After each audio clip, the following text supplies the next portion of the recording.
Bonjour mes amis, cette fois-ci, nous allons commencer avec la suite de notre programme.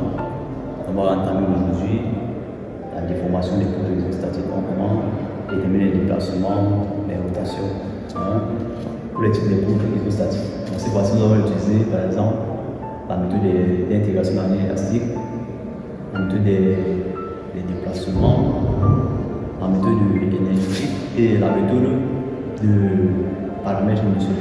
Même la méthode de travail, on peut utiliser cette méthode. C'est ça qui fait l'objet de notre chapitre, de notre programme. On va d'abord entamer par la déformation. La déformation.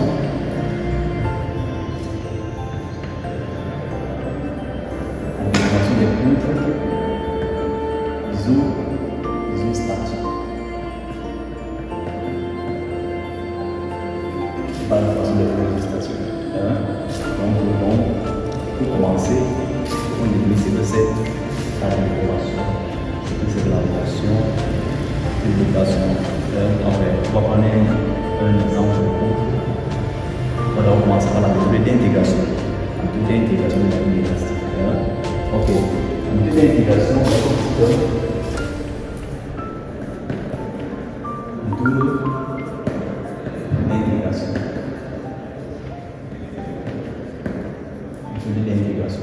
l'intégration de la ligne élastique.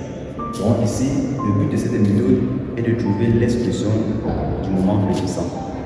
On a vu avec la vidéo précédente comment déterminer les efforts internes donc le moment fléchissant, ainsi de suite. Donc le but de cette méthode, c'est de déterminer l'expression du moment fléchissant. Donc c'est ça qui est d'abord capital. Donc ça, c'est pour déterminer l'expression de la rotation avec la méthode. La rotation, le I état de X est égal à la primitive du moment fléchissant par rapport à S. Donc pour la rotation, c'est l'angle qu'on peut trouver soit par exemple au niveau des appuis, au niveau de la pied, et ainsi de suite. C'est ça qu'on appelle la rotation. Donc si on a par exemple un élément de structure comme ceci, ici on a par exemple une force, on voit que avant le chargement, il n'y a pas de déplacement. Donc, si on a fait une force au-dessus, il y aura maintenant une déformation comme ceci. Donc, c'est tout ça qu'on va tenir en rotation qui est légèrement exprimé en radio. Maintenant, en sous-forme, on observe maintenant les déplacements pour la flèche.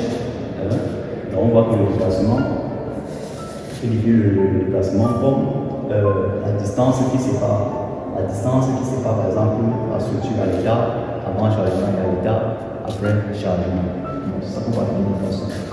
Et la rotation, les angles qui sont généralement exprimés en radio. Donc avec la méthode d'intégration, il nous dit pour déterminer l'expression dans l'équation de rotation, on primitive l'équation du moment fléchissant par rapport à S. Donc avec cette méthode, lorsqu'on primitive, il y a toujours des constants qui vont toujours apparaître. Et lorsqu'on va maintenant déterminer ces constants, on va toujours appliquer les conditions frontières, dans les conditions sur les limites ou sur les appuis, par exemple. Et pour l'expression de la déformée, l'équation du déplacement, il nous dit que pour déterminer l'expression du déplacement, il y a ici la déformée en primitive l'équation de la rotation toujours par rapport à ici. Voilà le principe de la méthode. Bon, avec ça, on va essayer de prendre quelques exemples, essayer des exercices, appliquer cette méthode, voir comment trouver l'équation de la rotation, voir comment trouver l'équation du déplacement pour la déformer. Ok, nous allons prendre un exemple. Ok, toujours avec l'emplacement, on prend un exemple ici. On va prendre un exemple ici.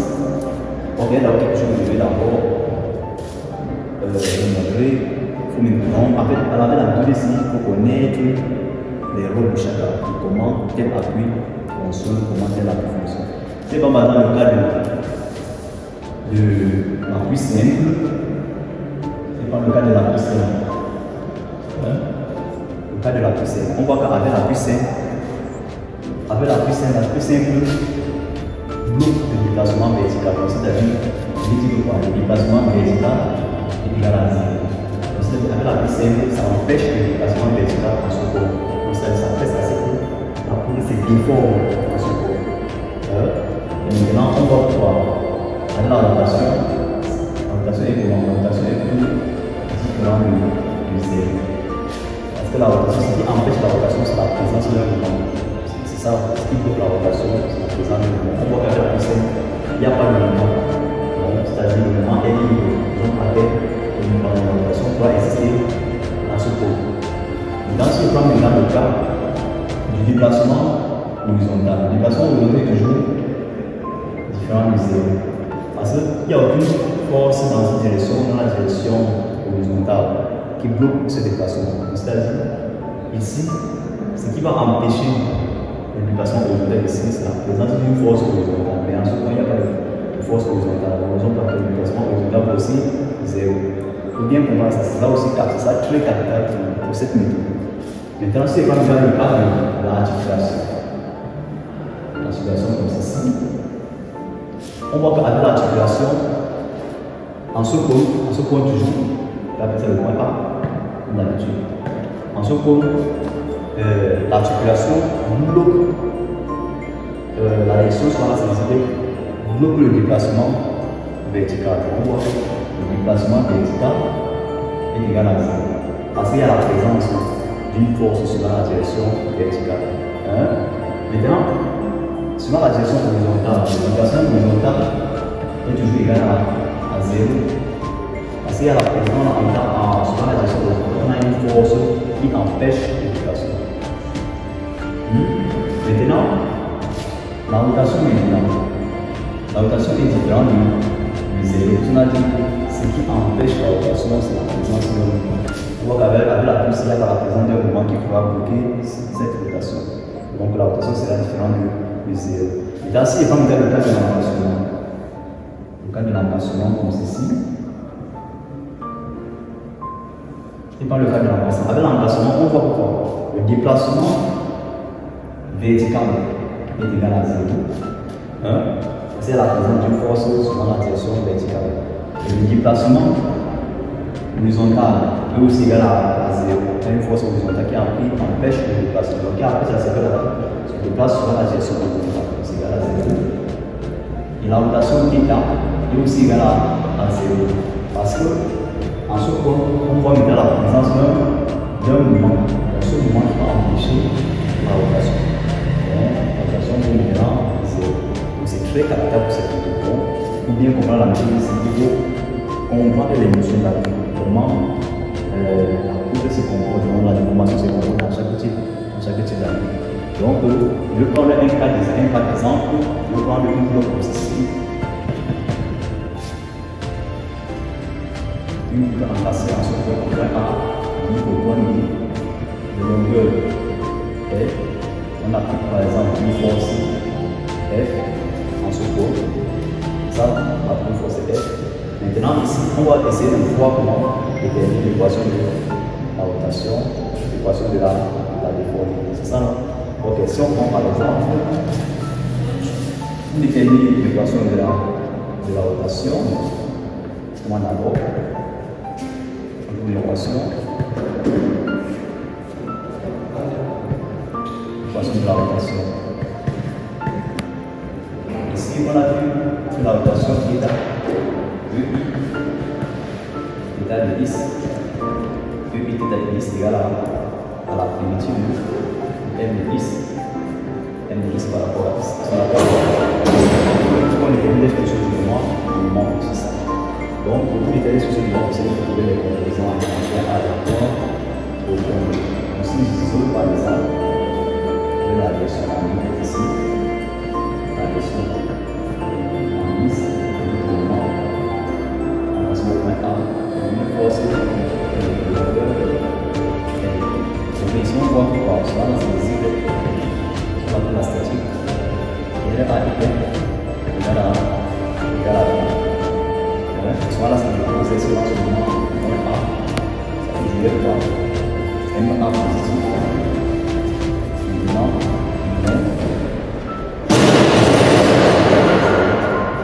dire MA égale à EL. Maintenant, si on passe à l'expression des éléments puissants, on y va.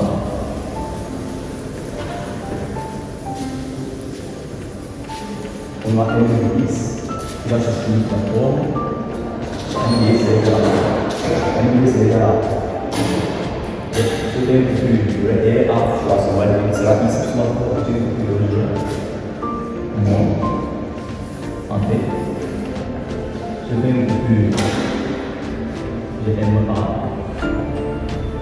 R A I c'est une ici. A ici, je me rends que c'est une connaissance. C'est dans ce moment où on peut M10 qui est positif, non, mais pas Y qui est par 10 égale à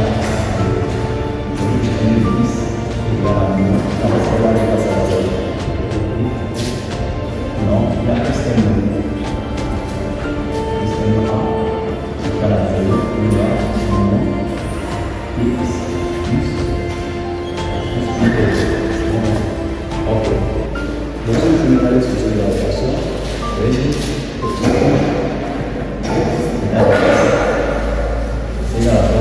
mesure du million et ici.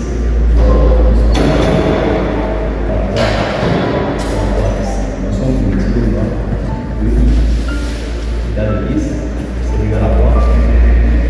C'est égal à million. Et plus par 2 plus PL. Là, lorsqu'on mesure, il y a toujours la pression d'une constante en plus.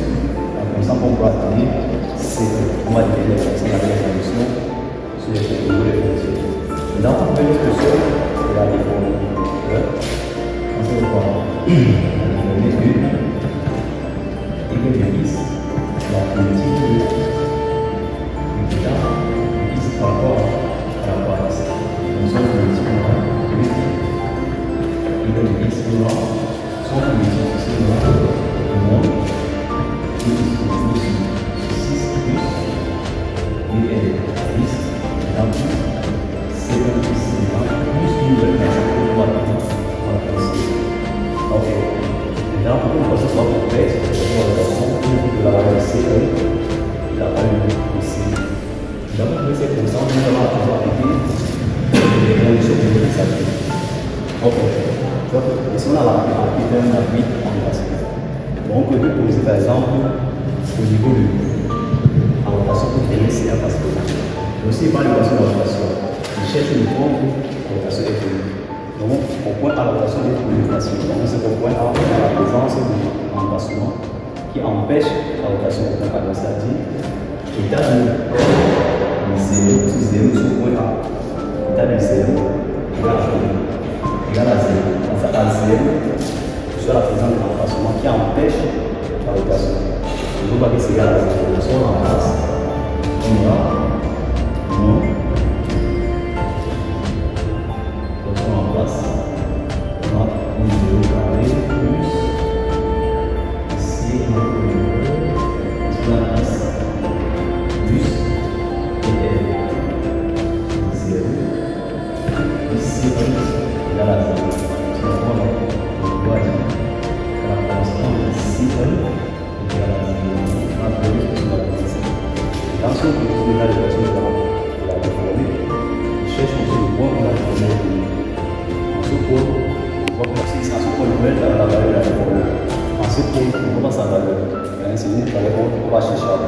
Mais ensuite, on va passer à l'emplacement. Le déplacement vertical vaut 0. Vous allez la fonction. Donc, le joueur peut poser y de 0 égale à 0. Oui, ils sont modifiés, ils sont primitifs pour notre y de l'extension. Y de 0 égale à 0. Si on remplace dans l'équation, ici ça veut dire 0, 0, fois C égale à 0. Il va rester C2. Il va dire C2 égale à 0. Donc si C2 égale à 0, nous allons la part de 8. Il a les 10. C'est égal. C1 et C2. Il a les 10 pour le reste. Non.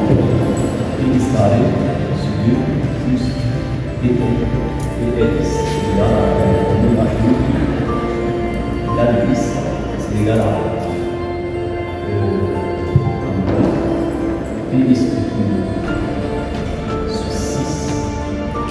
plus DL is carré. C'est ça l'équation.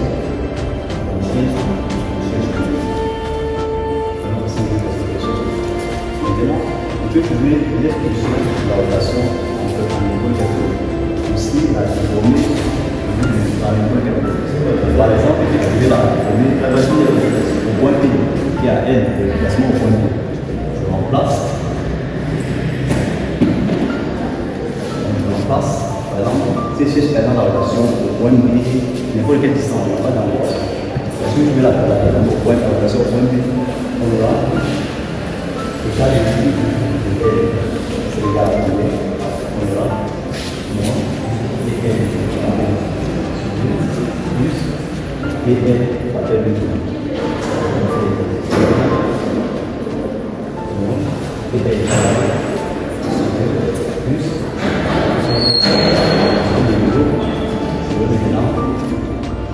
la relation point B c'est égal à la même. Q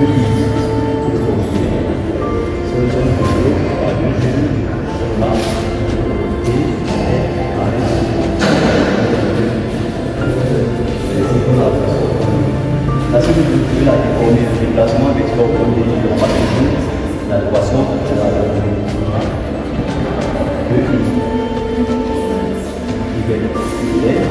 c'est égal à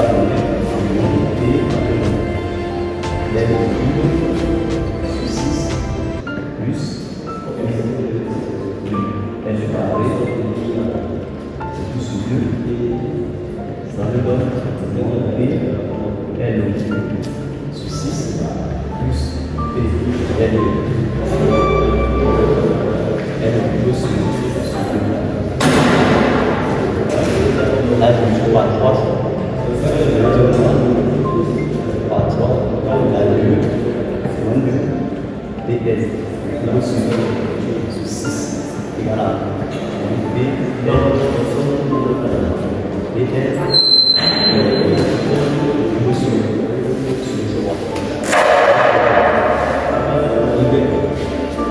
L. C'est égal à 1.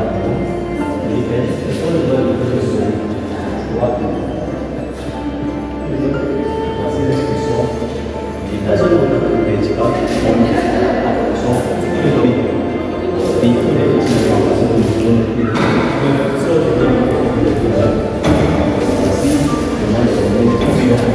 les déplacements